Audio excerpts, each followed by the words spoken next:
Di bagian kedua dari kuliah minggu ini adalah terkait dengan pengukuran dan peramalan demand atau permintaan dari konsumen. Pengukuran dan peramalan demand merupakan bagian yang sangat penting dari riset pasar karena eh, agar sebuah perusahaan dapat menentukan strategi yang tepat.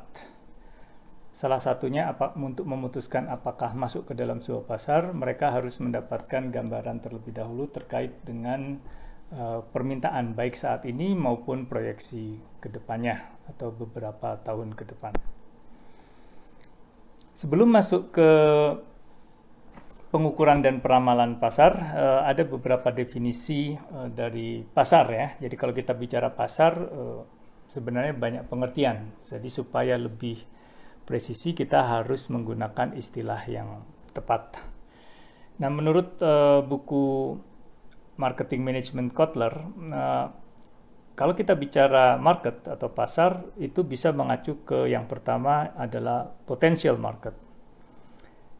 Sesuai namanya potensial, jadi pasar ini berupa sekumpulan konsumen. Konsumen itu bisa orang, bisa perusahaan yang tertarik dengan produk yang ditawarkan. Kata kuncinya adalah tertarik. Jadi baru tertarik. Siapapun yang tertarik memiliki rasa keinginan atau minat untuk membeli produk tersebut, maka dia bisa dimasukkan sebagai potential market.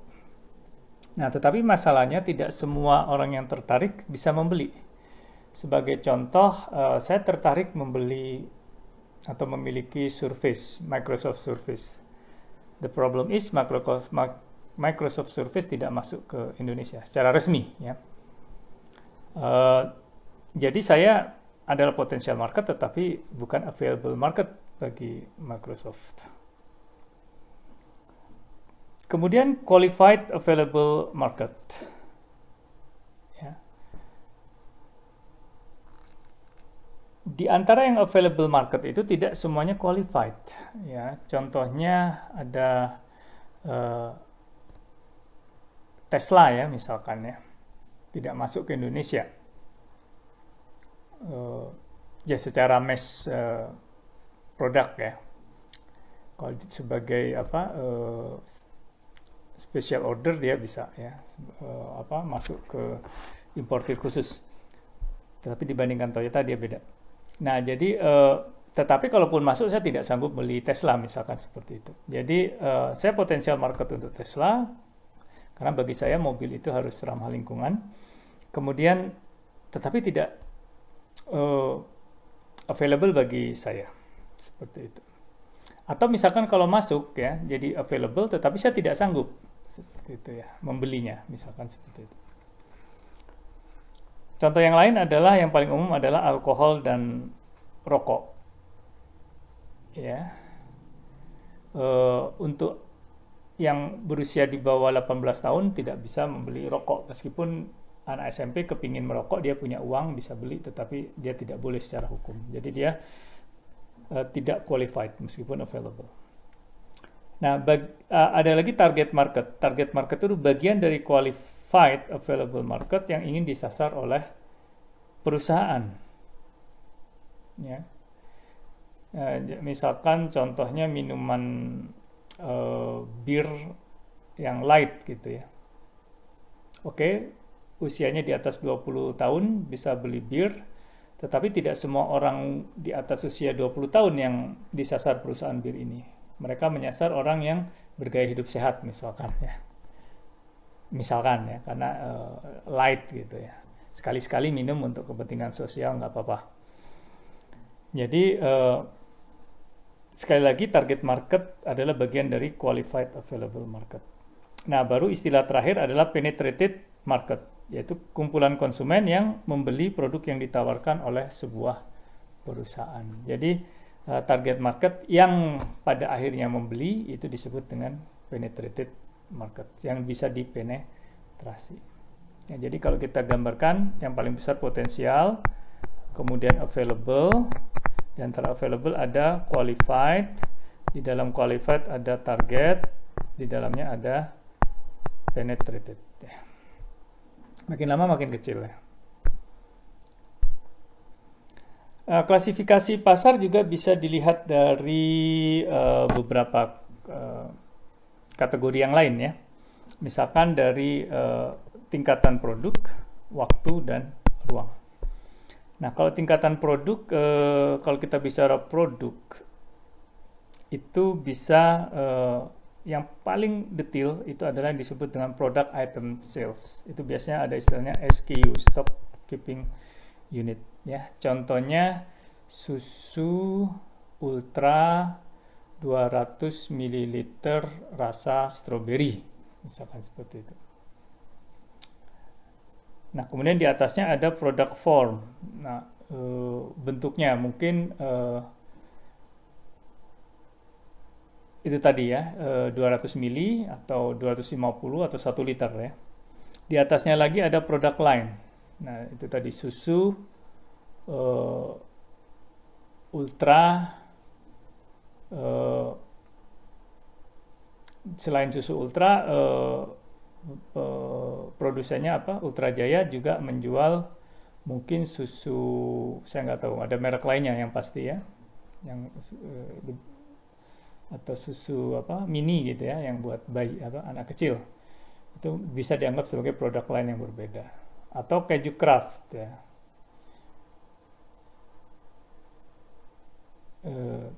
kalau tidak saya bagian dari di Indonesia bagian dari Ultra Jaya. Nah, berarti dia sudah produk lain yang berbeda. Nah, kemudian juga ada company, artinya tadi Ultra Jaya. Kalau industry sales, jadi kalau company sales seluruh produk yang dia jual. Kalau industry sales ya berarti selain Ultra Jaya ada juga Greenfields, kemudian Cimory dan lain sebagainya. Nah, kemudian ada all sales ya. Nah, dari space atau ruang ada di level customer, ada di level territory ya, mungkin kabupaten, untuk region mungkin provinsi. Ini ada USA karena bukunya orang Amerika, ini Indonesia, di negara tertentu ada dunia. Nah, untuk waktu ada short run, mungkin beberapa bulan ke depan, medium, setahun 2 tahun, long run di atas 3 tahun ke atas. Nah, jadi kalau kita lihat, nanti kita bisa melihat pasar untuk short run susu misalkan ya, susu kotak, ya, susu UHT. Ada juga susu pasteurisasi, itu different product line. Untuk daerah Jawa Barat ya misalkan. Nah, jadi ini kombinasinya.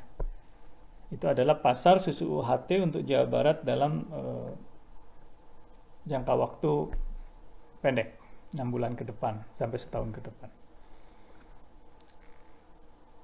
Jadi kalau kita definisikan yang berbeda, nanti ukurannya juga berbeda. Pada saat kita mengestimasi ukuran pasar, jelas dulu ya, ini apakah pasar nasional, pasar Jawa Barat, untuk produk lini produk yang mana, jangka waktu yang berapa lama. Oke, selanjutnya ada yang disebut dengan permintaan ya. Kalau tadi pasar ya, permintaan pasar ya, market demand. Market demand adalah total dari volume produk yang akan dibeli oleh kelompok konsumen tertentu ya, di area geografis tertentu pada periode waktu tertentu. Itu yang tadi kotak tadi ya, kotak-kotak tadi, tetapi dia ditambah di lingkungan marketing tertentu, di bawah program marketing tertentu. Apa maksudnya? Lingkungan marketing tertentu ya, itu misalkan pada saat kondisi ekonomi baik ya, atau prosperity ya, akan berbeda dengan permintaan pada saat resesi ya. Jadi contohnya terkait dengan produk-produk sekunder pada saat prosperity ya, baju, sepatu, itu permintaannya akan naik. Berbeda dengan pada saat resesi ya. Sekarang kita memasuki resesi hampir lah. Katanya sudah 99% Indonesia akan masuk resesi. Tapi ini tidak selalu. Ada produk tertentu yang di masa resesi naik. Itu terutama produk-produk yang murah ya, yang ekonomis, yang kualitasnya lebih di bawah. Nah, kemudian ada istilah, jadi ini ya gambarannya. Jadi market potensial pada saat prosperity akan berbeda dengan market potensial pada saat resesi. Nah, kemudian yang kedua itu under program marketing tertentu. Nah, jadi ini biasanya penjualan dipengaruhi oleh iklan ya. Nah, jadi expenditure-nya bisa beda-beda ya. Jadi kalau beriklan sedikit, maka penjualannya sekian. Beriklan banyak, tapi biasanya tidak akan full di market potensialnya. Nah, ini yang disebut dengan di bawah program marketing tertentu.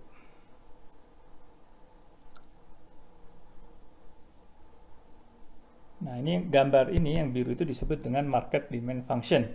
Dia dipengaruhi oleh kondisi pasar dan market demand itu tergantung pada sumbu X-nya berapa. Contohnya misalkan expenditure untuk advertising. Nah, di gambar tadi juga ada market minimum atau base, jumlah produk minimum yang diminta pasar tanpa adanya pengeluaran marketing ya, industri. Jadi tanpa iklan pun dia laku sejumlah itu. Market potensial adalah jumlah maksimum ya, saturasi. Ya, beras misalkan orang nggak akan makan beras lebih dari 2 kilo sehari misalkan ya. Jadi tidak, batas atasnya bukan tak hingga. Demikian juga alkohol ya misalkan tidak mungkin minum lebih dari sekian liter per hari. Kemudian market potensial tadi ya, jumlah produk maksimum ya, saturasi yang dapat diserap pasar. Market sensitivity of demand itu adalah selisih antara market potensial dan market minimum. Nah, jadi kalau kita lihat gambar di sini ya, ini adalah market sensitivity of demand. Jadi istilahnya ruang yang masih bisa dimanfaatkan oleh marketing ya untuk meningkatkan penjualannya. Kalau market minimum dan saturasinya atau market potensialnya selangnya sedikit, nah jadi effort untuk marketing tidak worth it ya. Tetapi kalau selangnya jauh, nah potensi pasarnya masih sangat terbuka ya. Nah, di negara maju banyak yang sudah market minimumnya dengan potensialnya sudah sangat dekat. Tapi kalau di negara berkembang masih banyak ya. Misalkan ke pasar wine ya di Eropa itu sudah market minimum dan market potensialnya sudah selisihnya sedikit ya. Maka iklan wine mungkin tidak terlalu banyak ya. Tetapi kalau di emerging countries yang memang tidak ada istilahnya ya hambatan sosial untuk meminum wine, contohnya di China itu market minimumnya masih jauh dari market potensial ya. Makanya industri wine sangat berkembang di China. Banyak perusahaan China yang membeli perkebunan wine di Perancis, di Australia, di Amerika ya. Seperti itu. Kemudian expansible market yang sangat dipengaruhi oleh industri marketing expenditure ya. Jadi itu tadi kalau selisihnya sensitivitasnya besar, kemudian dia sensitif atau kurvanya curam ya. Jadi kurvanya curam ya. Ini ada berarti dia expansible. Tapi kalau potensial dan minimumnya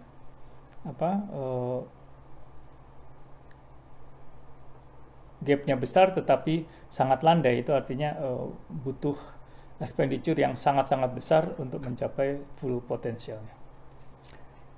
Itu yang kedua ya, expansible. Kemudian ada istilah market penetration index, yaitu rasio antara demand saat ini dengan market potensial ya. Jadi market penetration indexnya setengah, artinya demand saat ini, bukan demand minimum ya, demand saat ini dibandingkan dengan market potensialnya. Market share itu adalah jumlah produk yang diminta oleh pasar dari suatu perusahaan ya. Jadi kalau kita bicara market share, perusahaan tertentu relatif terhadap total. Jadi kita bicara market share Indofood untuk pasar mie instan ya, mungkin 70% ya, sisanya ada Wings, ada Lemonilo dan lain sebagainya. Share penetration index, rasio antara produk yang diminta oleh pasar dari sebuah perusahaan relatif terhadap market potensial. Jadi ini relatifnya terhadap market potensial, bukan total penetrated market dari perusahaan-perusahaan yang lain. Itu bedanya market share dan share penetration index. Ini nanti definisi-definisi ini mungkin perlu kalian baca lebih detail ya. Kalau cuma sekali dari lihat video mungkin tidak masuk. Ada market forecast, market demand yang terjadi pada tingkat industri expenditure tertentu itu tadi ya, digambar. Ini adalah market forecast-nya.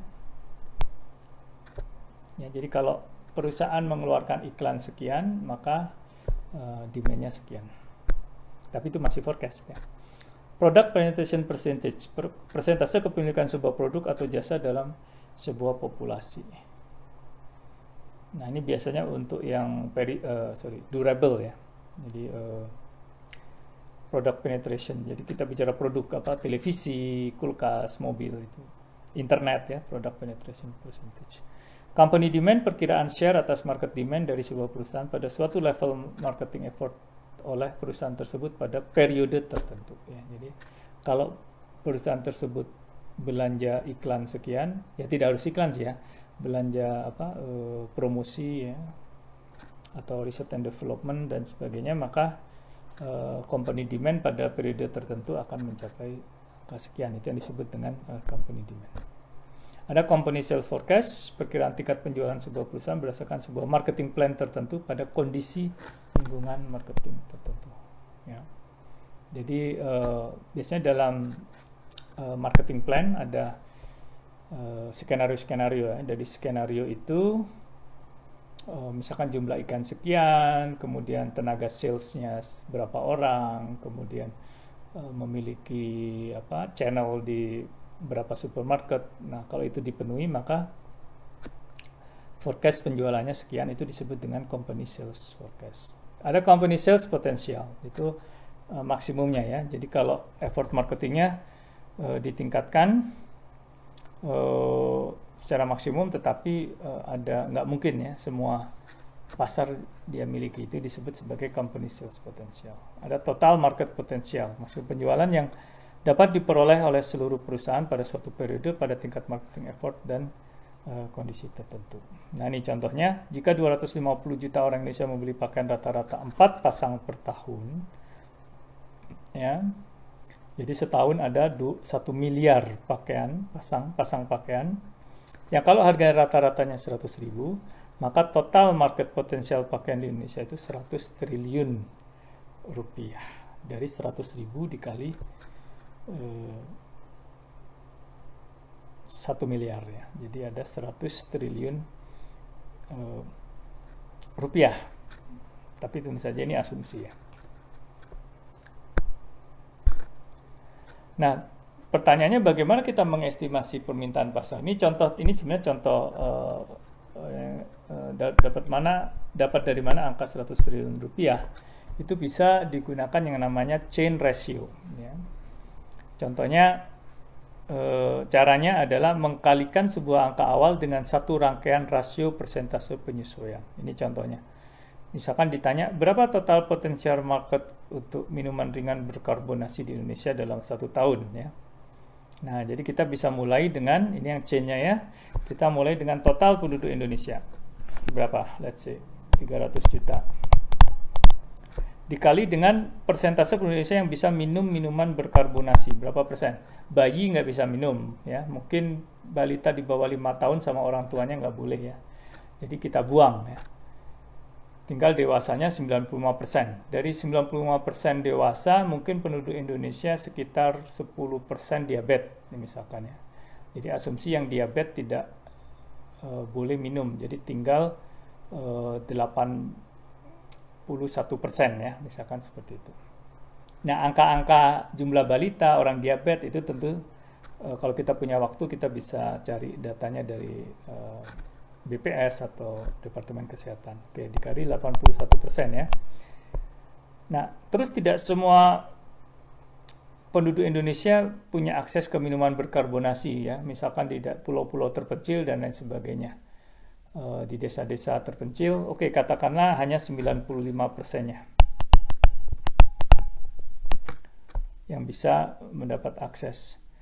Nah, terus dikali persentase yang bisa, mau, suka, ingin minuman berkarbonasi. Kan tidak semua orang seleranya bisa senang berkarbonasi. Nah, ini angka yang terakhir agak tricky. Nah, perusahaan bisa melakukan riset pasar, nanti diajarkan ya, metode sampling, pakai survei atau apapun. Nah, asumsinya dari riset pasar tersebut didapatkan, misalkan yang paling gampang deh, dari 100 orang didatangi, ditanya, kamu suka minuman berkarbon tidak? Kalau let's say 60%-nya suka, ya berarti kali 60%. Oke. Nah, ini baru dapat berapa juta orang yang. Nah, selanjutnya pertanyaannya kan tadi dalam setahun. Nah, jadi let's say ada Y juta orang. Y juta orang ini rata-rata konsumsi minuman berkarbonasinya let's say seminggu berapa liter. Katakanlah rata-rata seminggu satu botol 330 mili misalkan seperti itu. Atau kalau pergi ke McDonald kan minumannya sekitar segitu ya, 330 mili. Asumsinya seminggu sekali ya. Nah ya berarti dikali berapa? 52 minggu, berarti Y dikali 52 minggu ya, dikali 0,3 liter per minggu. Coret, berarti sama dengan berapa? 52 kali, ya bisa dihitung ya, itu titik-titik juta liter ya. Sekian. Itu adalah potensial market untuk minuman berkarbonasi di Indonesia yang kita peroleh dengan menggunakan chain ratio. Ya tentu saja masih ada cara yang lain, ini kan contoh saya ya, mungkin pakai pendekatan kita tidak menggunakan persentase yang tinggal di daerah dengan akses distribusi minuman berkarbonasi, tetapi mungkin menggunakan pendekatan yang lain, misalkan yang memiliki cukup income ya untuk minuman berkarbonasi ya, misalkan seperti itu. Nah ini untuk menentukan C-nya tergantung kreativitas juga ya. Bahkan katanya kalau mau melamar pekerjaan di perusahaan seperti McKinsey, ada pertanyaan-pertanyaan seperti berapa jumlah bola tenis di Indonesia. Nah itu kalian bisa dekati dengan metode chain ratio. Ya, logiknya jelas. Kemudian yang paling penting adalah angka yang kita perlukan dalam melakukan chain ratio itu ada datanya, itu lebih penting. Contohnya tadi jumlah balita di Indonesia ada datanya, jumlah orang diabetes di Indonesia ada datanya juga. Atau berapa orang yang suka minuman berkarbon, meskipun nggak ada datanya, surveinya mungkin cukup mudah. Kita tinggal sebarkan kuesioner atau tanya ke 100 orang atau 500 orang secara random, kita dapat persentase. Kemudian juga ditanya seberapa sering dalam satu minggu minum berapa liter. Nah itu juga cukup mudah. Dengan survei yang sangat sederhana kita bisa dapatkan datanya.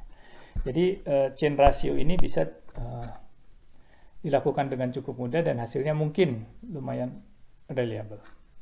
Tapi mungkin kalau kita menggunakan pendekatan yang lain, bisa saja susah mendapatkan angka-angka ini atau surveinya lebih kompleks. Artinya penggunaan chain ratio alternatif tersebut tidak sebaik chain ratio ini. Nah nanti tugas kalian kita bahas di sesi sinkronis adalah coba kalian estimasi potensial market untuk beras di Indonesia, segala jenis beras. Berapa ton per tahun? Ya.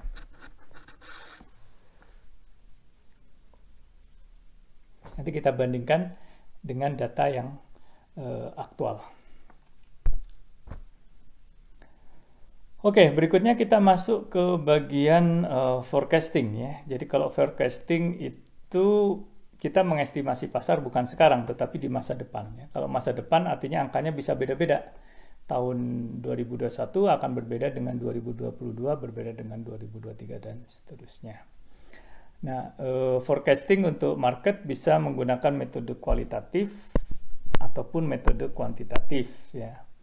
Ini tidak akan saya bahas detail metode kualitatif, nanti silakan dibaca di internet. Ada yang namanya expert opinion atau Delphi method ya. Jadi kita tanya ke beberapa ahli, kira-kira tahun depan berapa jumlah turis yang berkunjung ke Indonesia, turis internasional ya, foreign tourist. Nah, nanti beberapa ahli akan memberikan jawaban yang berbeda-beda, itu datanya dikumpulkan, si A, si B, si C, nanti dibuat seperti ini. Nah, nanti 75% dari ahli menjawab di sini. Nah, ahli-ahli yang menjawab lebih atas atau di bawah rentang 75% jawaban teman-temannya itu, di putaran kedua diminta merevisi supaya masuk ke rentang 75% ya. Kalau di pelajaran SMA itu antara kuartil 1 dan kuartil 3 dari putaran pertama. Putaran kedua dihitung lagi kuartil 1, kuartil 3. Expert yang di luar rentang itu diminta merevisi.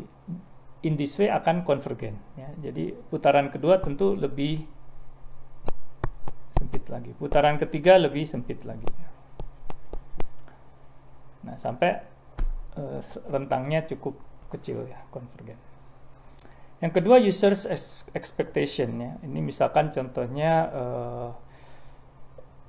kuartal 4 atau kuartal terakhir tahun 2020, kira-kira demand pesawat terbang seperti apa. Ya, jadi kita bisa melakukan survei ke ada namanya indeks purchasing manager index ya. Ya, tentu saja yang di-purchase ini macam-macam ya. Tapi itu biasanya menjadi deskripsi ya, secara kualitatif. Kalau di atas 50 artinya akan lebih tinggi dari kuartal 3, kalau di bawah 50 lebih jelek dibanding kuartal 3. Jadi demand-nya akan shrinking kalau di bawah 50. Atau analogi ya. Misalkan kita memprediksi penjualan televisi LED. Ya. Kita bisa menggunakan pertumbuhan demand untuk televisi LCD ya, karena somehow orang itu akan mengganti LCD dengan LED ya, seperti itu. Jadi kalau kurva untuk let's say ya LCD seperti ini tahun 2000 misalkan, ini 2010. Nah, untuk LED ya kita geser saja seperti itu.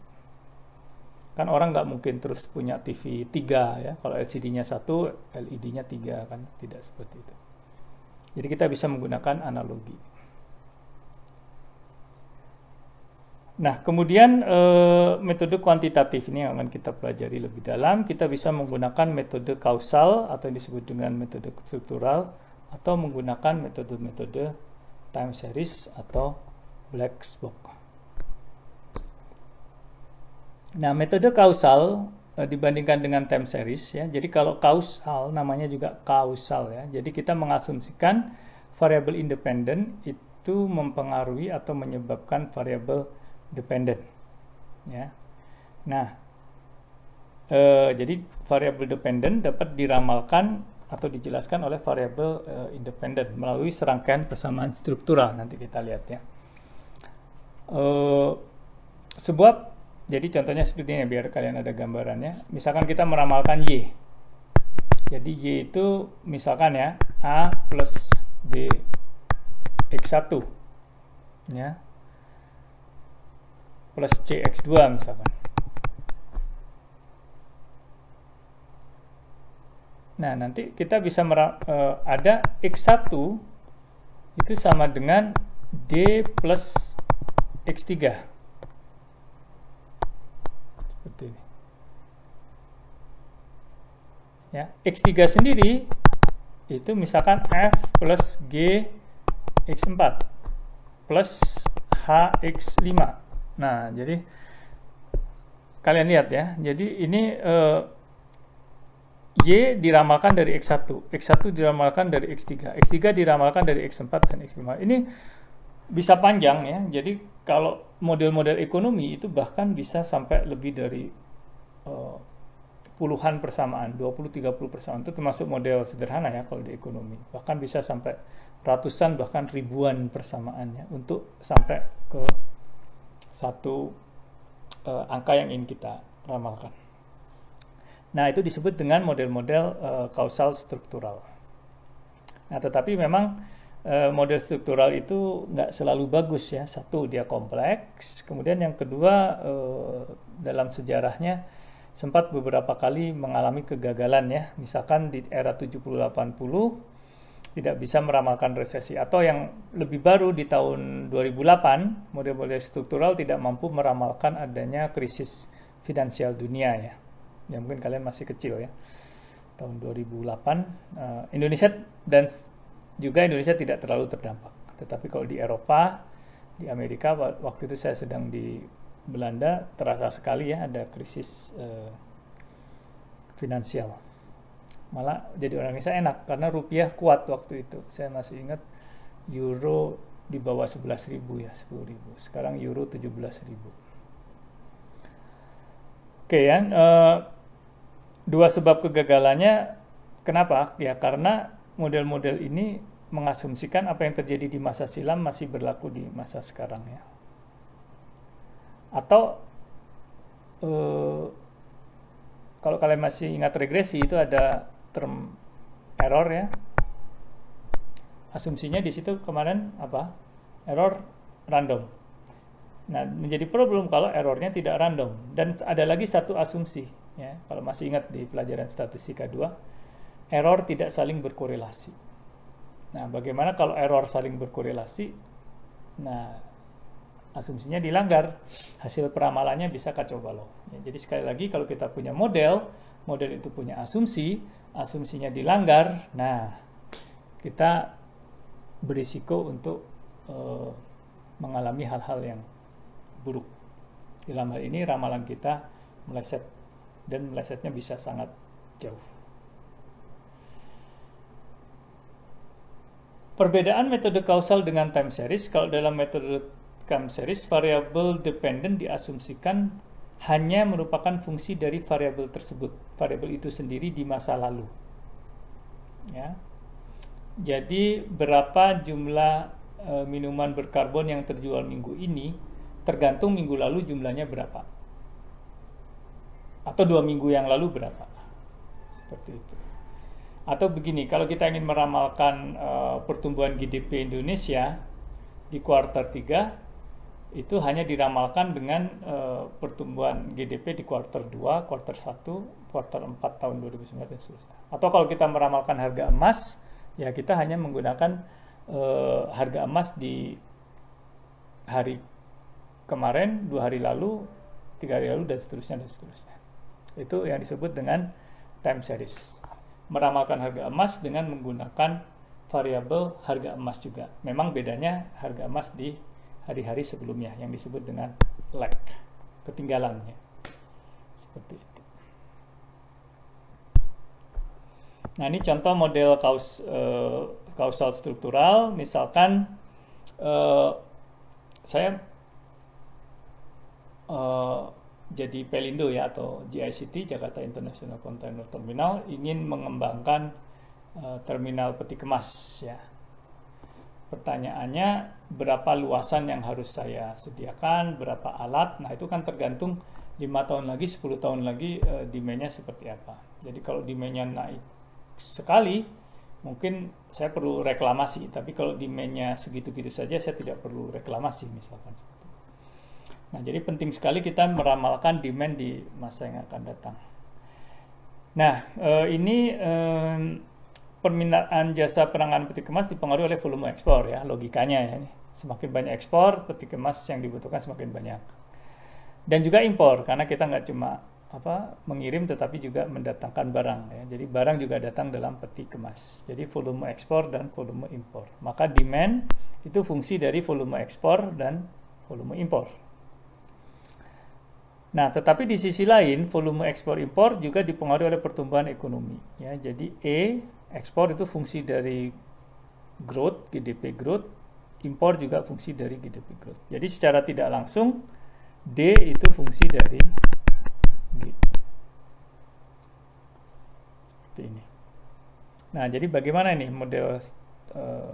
Jadi kalau saya ingin meramalkan demand peti kemas 5 tahun lagi, maka saya akan jadi D 2025 itu sama dengan E 2025 plus impor 2025. Ya.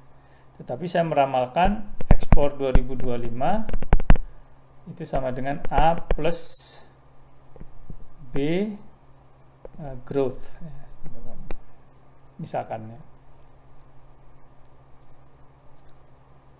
Ini disebut dengan model struktural.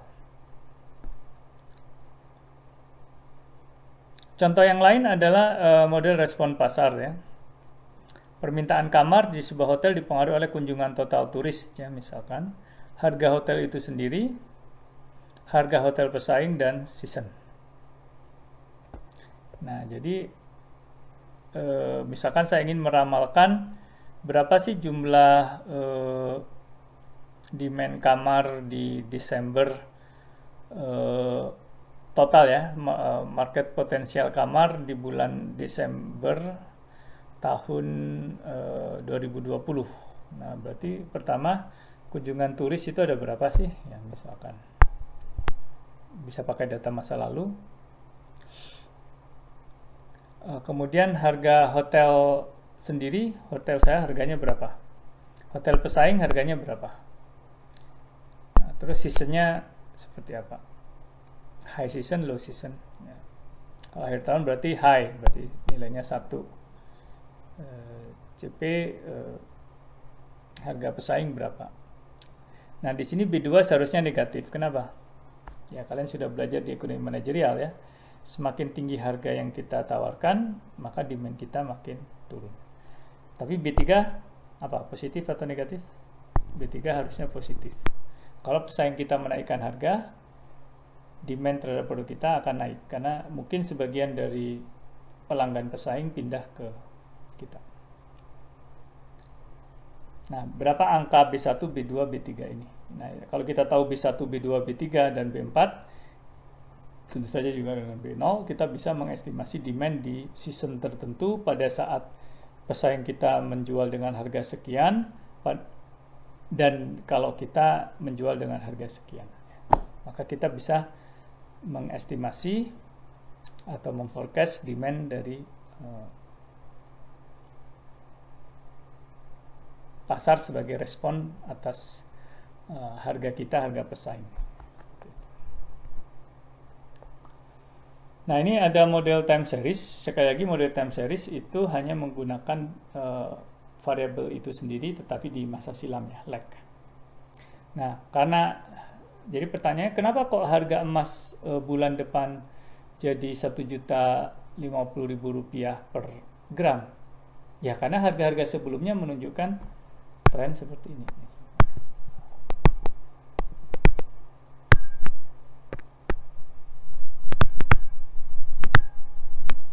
Nah, jadi saya percaya tren itu akan berlangsung.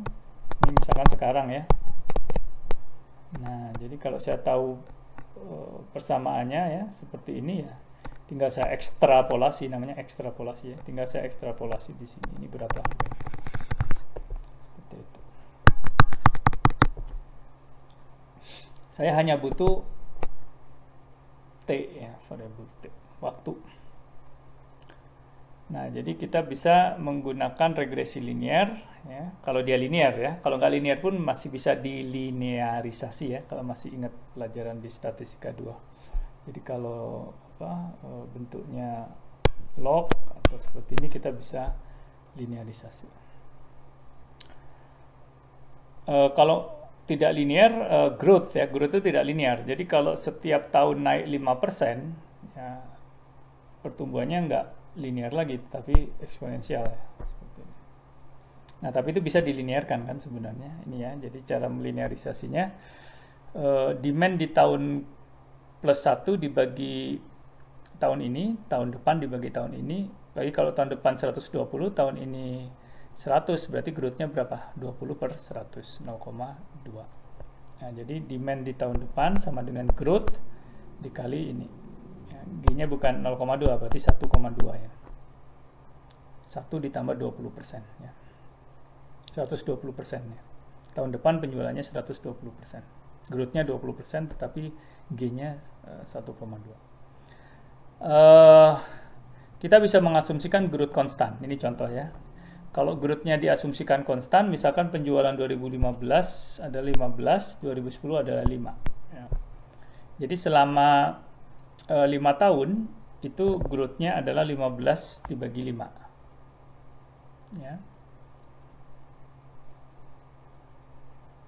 Jadi kalau saya mau konsisten sebenarnya ini G plus 1 ya. Kalau di sini karena G-nya udah dikurangi 1. Oke ya. Nah, jadi di sini berarti kita 15 dibagi 5 akar ini harusnya ya. 1/5 ya. Berarti 3 ini minus 1 harusnya, minus 1. Jadi 3 pangkat 0,2 ya kan akar. Kalau akar berarti 1/5 ya. 3 pangkat 1/5 di minus 1 ya. Hasilnya 26% per tahun. Jadi kalau dia konstan, pertumbuhan per tahunnya adalah 26%. Kalau pertumbuhan per tahunnya 26%, maka dalam 5 tahun penjualannya yang tadinya 5 menjadi 15. Nah, ini nanti kalian bisa ekstrapolasi ke tahun 2016, 17, 18, 19 dan seterusnya dengan 26% per tahun. Asumsinya growth-nya konstan, asumsinya. Tapi ada juga yang growth-nya nggak konstan ya. Nah, itu nanti bisa dimodelkan. Jadi yang pertama kita regresikan growth ya.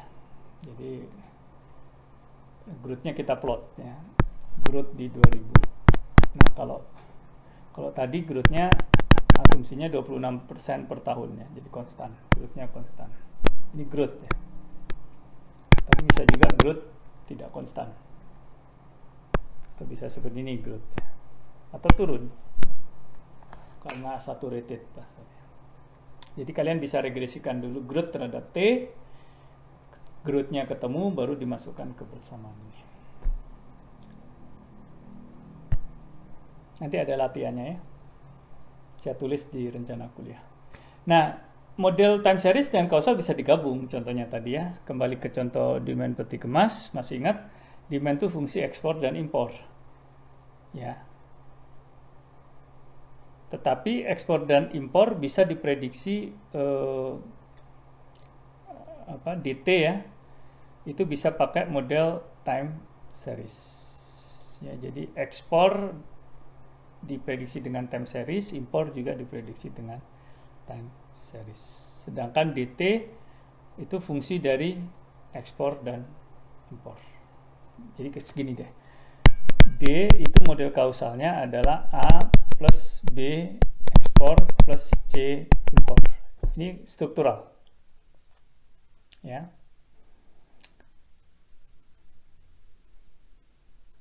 Tetapi saya ingin tahu E pada tahun 2020 ya. Atau ET. Itu saya bisa ramalkan fungsi dari ET-1. Jadi tahun lalu itu berapa? Misalkan seperti ini. Jadi ET sama dengan 1,2 ET-1. Ya kan? Seperti ini. Jadi ekspor di tahun ke T itu sama dengan 120% ekspor T di tahun minus 1. T minus 1. Nah, ini model time series. Jadi untuk mengestimasi ET kita pakai time series. Kalau ET-nya ketemu, DT-nya juga ketemu dengan time series, kita bisa IT-nya ketemu juga dengan time series, kita bisa hitung DT dengan struktur struktural. Nah, jadi kombinasi antara struktural dan time series. Ini contoh ini sangat sederhana ya. Kalau dalam dunia nyata mungkin lebih kompleks, tapi semoga idenya tertangkap. Nah, kalau kita sudah membuat model, ya, alternatifnya juga banyak, nanti ada di tugas.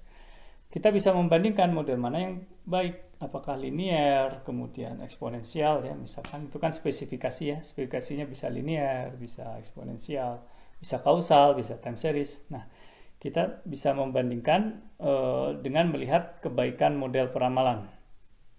Untuk model linear kita bisa pakai R-square ya. Ingat kembali pelajaran statistika. Coba dicek lagi apa itu R-square. Nah, masih ingat kalau hasil peramalan itu adalah Y hat misalkan ya. Kenyataannya adalah Y. Selisihnya adalah error. Kalau model itu prediksinya bagus, ya, maka errornya semakin kecil. Nah, jadi di sini ada beberapa ukuran dari kalau ketemu E, kita bisa menghitung mean square error. Jadi error ya dari 10 baris itu kita kuadratkan kemudian diakarkan. Itu disebut dengan mean square error. Atau ada mean absolute deviation, karena error itu bisa positif, bisa negatif ya. Kadang kita prediksi terlalu tinggi, kadang kita prediksi terlalu rendah. Kalau dijumlah jadi 0 kan. Nah, maka supaya nggak jadi 0, maka diabsolutkan dulu, baru di rata-ratakan. Itu disebut dengan mean absolute deviation. Oke, kalau absolut mungkin kita tidak bisa bandingkan. Ya, kalau percentage itu kan bebas satuan ya. Nah, kita persentasikan dulu. Itu yang disebut dengan MAPE, mean average percentage error. Ya, kalau persen itu 10% ke atas, 10% ke bawah dianggap 10% ya. Jadi itu yang disebut dengan MAPE. Ini rumusnya ya. Nah, yang perlu diperhatikan adalah overfitting ya. Karena kita tidak meramalkan masa lalu. Buat apa masa lalu diramalkan? Tetapi kan error itu yang kita hitung dari data masa lalu ya. Kita memprediksi 2015 berapa? Kenyataannya 2015 berapa? Ya, selisihnya itu yang disebut error. Ya, tapi ini kan di masa lalu. Jadi kalau masa lalunya bagus, errornya kecil, MAPE-nya kecil, MAD-nya kecil, MSC-nya kecil ya. Ya buat apa sebenarnya? Karena yang kita ramalkan masa depan. Jadi yang kita cari bukan model yang bagus di masa lalu atau untuk meramalkan masa lalu, tapi bagus untuk meramalkan masa depan. The problem is masa depan kan belum terjadi. Bagaimana kita bisa menghitung error di masa depan? Nah, jadi pura-puranya, caranya adalah pura-puranya sekarang itu sudah masa depan. Jadi kalau seperti itu, ya, saya punya data, misalkan data saya dari 2000 sampai 2020. Saya ingin meramalkan 2021 dan seterusnya. Jadi saya punya 20 data. Ya. Ini saya pecah. Let's say ini 15, ini 5. Nah, jadi data yang saya pakai untuk membangun model itu hanya sampai tahun 2015. Jadi seolah-olah ya saya sekarang di 2015 dan akan meramalkan 2016, 17, 18, 19. Padahal kan sudah terjadi gitu ya. Nah, jadi kalau dia bisa meramalkan masa silam 2015 ke belakang bagus, sekarang apakah dia bisa meramalkan 2016 sampai 2020 juga bagus? Tentu saja kita tahu sebenarnya. Maka di sini seolah-olah menjadi masa depan. Nah, ini yang disebut dengan holdout ya, atau data validasi. Ini disebut sebagai training model ya, training data untuk mentraining model. Jadi kalau kita punya ada n titik, kita gunakan n kecil, dalam hal ini n kecilnya 15. Nah, jadi dari sini nanti keluar persamaannya ya, Y plus B, Y minus T minus 1 misalkan seperti ini. Nah, nanti dengan A plus B ini kita gunakan untuk meramalkan tahun 2016, 17, 18, 19, 20. Kalau errornya ternyata tetap kecil, ya, tetap bagus, ya kita gunakan untuk meramalkan tahun 2021 sampai 2025. Kalau ternyata di sini errornya kecil, di sini errornya besar, ya berarti nggak valid modelnya. Dia hanya bagus meramalkan masa silam, tidak bagus meramalkan masa depan. Kita harus ganti spesifikasi model lagi. Kalau mungkin time series nggak cocok, mungkin kita harus cari model struktural. Ya memang tidak sederhana, ya. Makanya ini sebenarnya pekerjaannya orang ekonometri. Ya. Kalian perlu tahu konsepnya. Mungkin kalau untuk situasi di dunia real, mungkin sedemikian kompleksnya, mungkin harus memanggil ahlinya ya, ahli ekonometri. Tetapi pada saat diskusi dengan mereka, kita tahu konsep-konsep ini, kita bisa kritis ya. Kenapa seperti itu? Asumsinya model struktural atau time series, asumsinya terpenuhi atau tidak, kemudian errornya seberapa besar, trainingnya pakai berapa data. Nah, kalian bisa berkomunikasi, kalian bisa memverifikasi apakah yang dilakukan econometrician tadi bisa diterima, masuk akal ya, sound seperti itu. Apakah modelnya tidak overfitting dan seterusnya. Nah, ini nanti akan ada latihannya, saya berikan di rencana kuliah supaya kalian dapat sense ya, harus dikerjakan. Nanti kita diskusikan di sesi sinkronus. Nah, terakhir estimasi demand di satu titik dengan data survei ya. Jadi bagaimana kalau tidak ada data masa silam?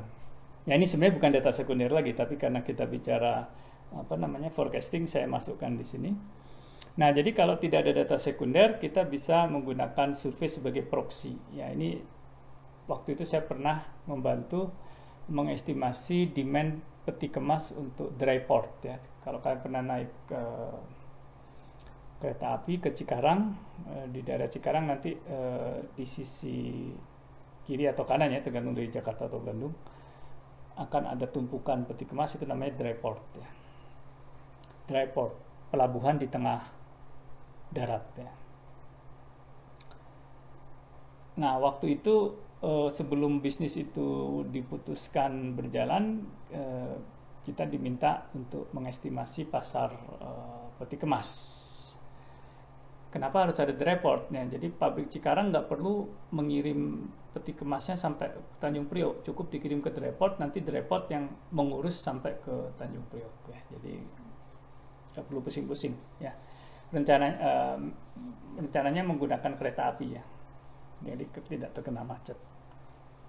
Nah, karena data peti kemas di daerah Cikarang, Bekasi dan sekitarnya nggak ada, tidak ada data sekunder waktu itu, maka yang paling gampang apa? Ya kita pakai proxy, survei di jalan tol ya, di pintu tol itu ada berapa truk kontainer setiap hari. Nah, cuma kan kita nggak bisa survei 365 hari ya, keburu kelamaan ya, dan biayanya juga sangat besar ya. Nah, kita menggunakan teknik sampling. Nah, nanti akan kita bahas contoh lebih detail dari hal ini pada saat kita membahas teori sampling.